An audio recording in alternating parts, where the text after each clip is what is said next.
어쨌든 크리스마스에는 날씨가 좀 추워지겠죠. 네티즌의 말이 화제입니다.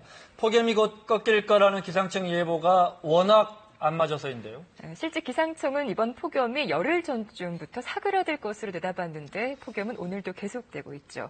우리 기상청이 왜 이러는 건지 김성환 KBS 기상전문기자와 함께 이야기를 나누겠습니다. 어서 오십시오. 어서 오십시오. 네, 안녕하세요. 며칠 후면 폭염이 사그라들 것이다. 또 사그라들 것이다. 계속 예보가 바뀌다 보니까 기상청의 희망 고문이다. 이런 지적까지 나오고 몇 번 바뀌었죠? 폭염이 수그러들 거라는 전망이 8월 들어서만 4차례나 연기됐습니다. 네. 이 준비한 자료를 보면서 말씀을 드리겠습니다. 기상청은 처음에는 15일 광복절을 기점으로 폭염이 누그러진다고 했다가 이게 19일 그리고 21일 또다시 그제는 25일에서 26일로 하루 연기했습니다.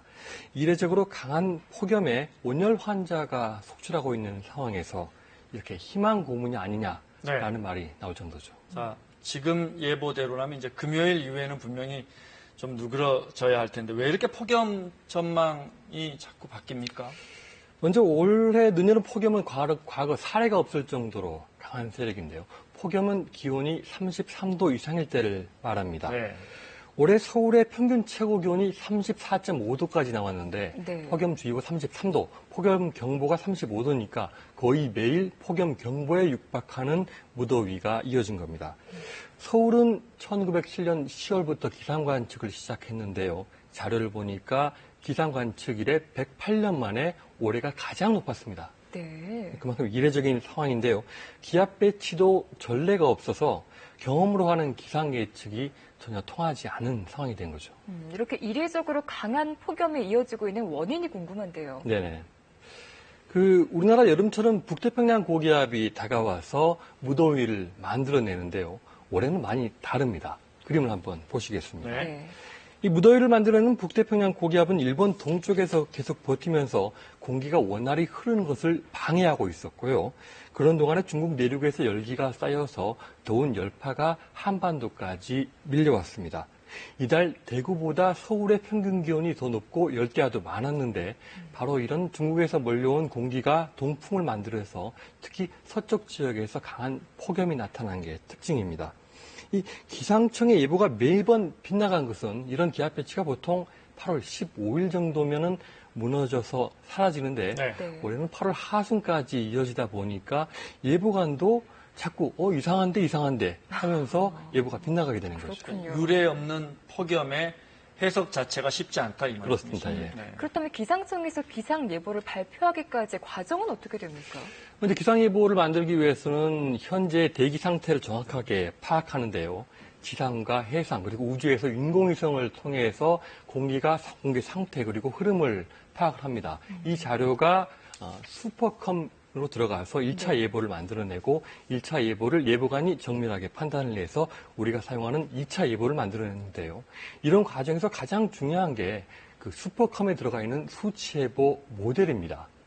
예보 정확도를 결정짓는 기여도를 평가해 보니까 수치예보 모델의 성능이 40%로 중요했고요. 네. 그다음에 관측자로 예를 들어서 태풍이 올라올 때는 우리가 이어도에서 관측을 해야 되지 않습니까? 네. 어떤 제때 정확하게 관측하는 관측이 32% 그리고 예보관의 판단 능력이 28%로 나왔습니다. 정리하자면은 수치예보 모델의 성능이 4, 그다음에 관측 자료가 3, 그다음에 예보관의 3 정도로 예보 정확도에 중요하다라고 하는 겁니다. 네. 그래서 심지어 일부 예보관은요. 그 수치예보 모델만을 보고 예보하는 그런 예보관도 있습니다. 근데 올여름 이 수치예보 모델의 성능이 형편이 없습니다. 네. 가장 전 세계에서 수치예보 모델의 성능이 좋다고 하는 그 유럽의 중규모 모델 예측센터에 쓰고 있는 모델조차 한반도의 8월 폭염의 종료를 예측하지 못했습니다. 네. 네. 그러니까 네.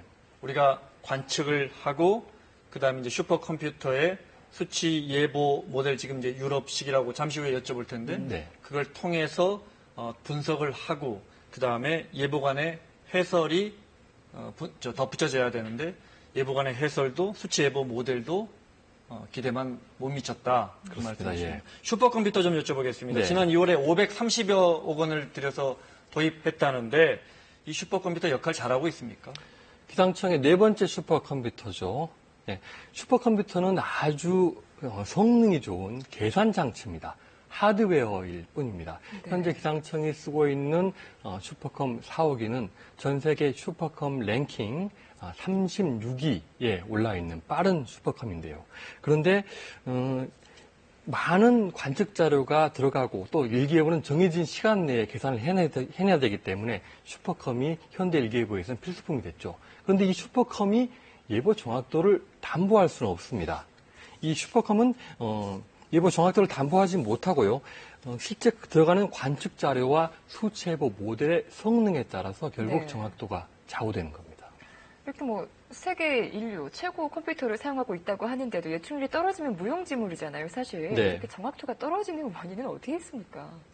정확도가 떨어지는 원인은 올해 그 북태평양 고기압이 공기의 흐름을 막고 있다고 말씀드렸는데 네. 수치 예보 모델은 소프트웨어입니다. 네. 이게 포출한 언어로 되어 있는 관측 자료가 들어오면 계산하게 되어 있는데요. 네. 그 안에 중요 방정식이 연속 방정식이라는 게 있습니다. 연속 방정식은 공기가 들어오면 그만큼 빠져나간다는 계산을 하고 있는데 한쪽에 틀어막혀 있으니까 기본적인 방정식의 가정 자체가 틀린 거죠. 그래서 잘 아는 예보가는 올해 장마 예보부터 수치 예보가 이상하게 안 맞는다는 것을 알고 있었습니다. 네. 결국 예보관들이 그거를 장마 예보, 폭염 예보를 보면서 올해 수치 예보가 엉터리구나. 그 사실을 알고 수치 예보를 맹신하면 안 됐는데 결국 수치 예보를 관성대로 계속 이용하다 보니까 계속 틀린 예보를 양산할 수밖에 없는 그런 상황이 돼버린 거죠. 그러니까 예측을 온전히 기기에 맡기는 것이 아니라 그 전문가라는 예보관이 분명히 역할이 있을 텐데 네. 일각에서는 그렇다면 이렇게 숙련된 예보관이 부족한 것 아니냐 그 네. 전문성까지 의심하는 목소리가 나오고 있어요. 네.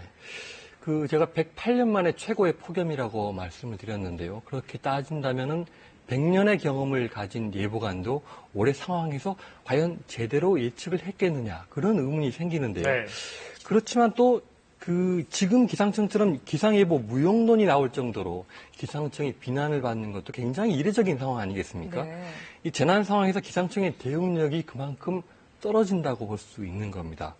가장 중요한 것은 이 기술 공무원인 예보관이 예보에 전념할 수 있는 그런 환경을 만들어줘야 되는데 과연 현재 기상청이 그런 인사 조직이 갖춰져 있느냐 네. 그거를 가장 문제점으로 꼽고 있는데요. 실제로 최근에 기상 예보관들 중에서 경험이 없는 예보관도 많이 있고요. 다음에 예보관보다는 행정직으로 가려고 하는 그런 분위기도 있고요.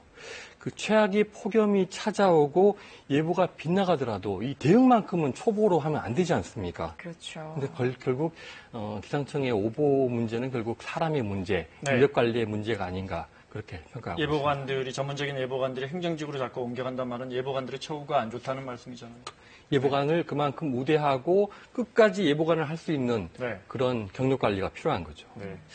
요즘 기상청 예보가 잘 안 맞다 보니까 일각에서는 일본, 선진국 기상청 들어가보는 게 더 정확하다 이런 이야기까지 나오는데 선진국 예보 시스템과 비교하면 어떻습니까? 일단 예보 정확도는 국가의 환경 상황에 따라 조금씩 다른데요. 근데 예보와 통보로 구분을 해보면은 우리는 국가기관이 예보와 통보를 함께 맡고 있는데 선진국의 경우에는 예보는 예보기관이 맡고 있고 통보를 민간업체가 분리해서 전담하는 경우도 많습니다. 네. 그 말씀은 무슨 말씀이냐면 통보라는 개념은 수용자가 예보 사용자가 정확하게 사용할 수 있도록 맞는 예보를 제공한다는 개념이잖아요. 그러면은 기상청은 현재 기상청의 예보 시스템은 일방적으로 통보하는 시스템입니다. 네. 사용자가 누군지 알 수 없습니다. 사용자가 어떤 피드백을 주는지도 알 수 네. 없는 거고요. 결국 그렇다 보니까는 기상청이 예보를 틀린다고 이렇게 불평이 쏟아져도 기상청이 제대로 대응할 수 없는 그런 상황인 거죠. 그러니까 책임지는 사람이 없는 것도 문제일 수 있겠네요. 맞습니다. 예. 자, 그렇다면 앞으로 기상청이 이 예측 정확도를 좀 높이기 위해서 어떤 방안들이 좀 시급하게 필요할까요? 기상청은 결국 최고의 목표가 정확한 예보를 생산하는 것 아니겠습니까? 근데 말씀드린 것처럼 지구 온난화로 인해 예보 정확도를 1% 높이는 게 굉장히 어려운 상황이 됐습니다. 예보 정확도 1% 높이기 위해서 수많은 학자들이 연구를 하고 있고 수치 예보 모델의 성능을 개선하고 있지만 네. 1% 올리는 건 굉장히 어렵습니다. 그래서 요즘에 나오는 얘기는 예보 정확도 것도 중요하지만 통보 체계를 개선을 하고 사용자가 필요로 하는 맞춤형 예보를 생산하는 그런 어떤 통보 체계의 개선을 말합니다. 결국 예보 만족도를 높이자는 개념인데요. 지금의 그 통보 체계를 개선하면은 그 대국민 예보 만족도는 훨씬 더 높아질 것으로 기대하고 있습니다. 네.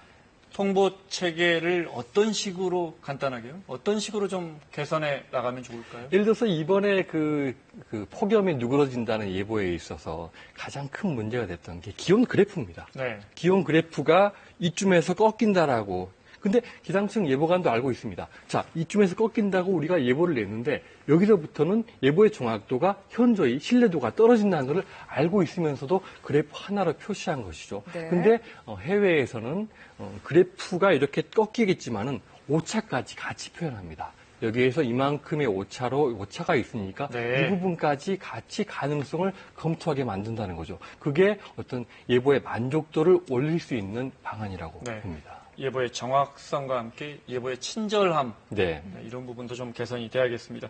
김성환 KBS 기상전문기자였습니다. 고맙습니다. 네. 고맙습니다. 자, 뉴스 집중 오늘 순서 여기까지입니다. 내일 오후 4시에 다시 뵙겠습니다. 고맙습니다. 고맙습니다.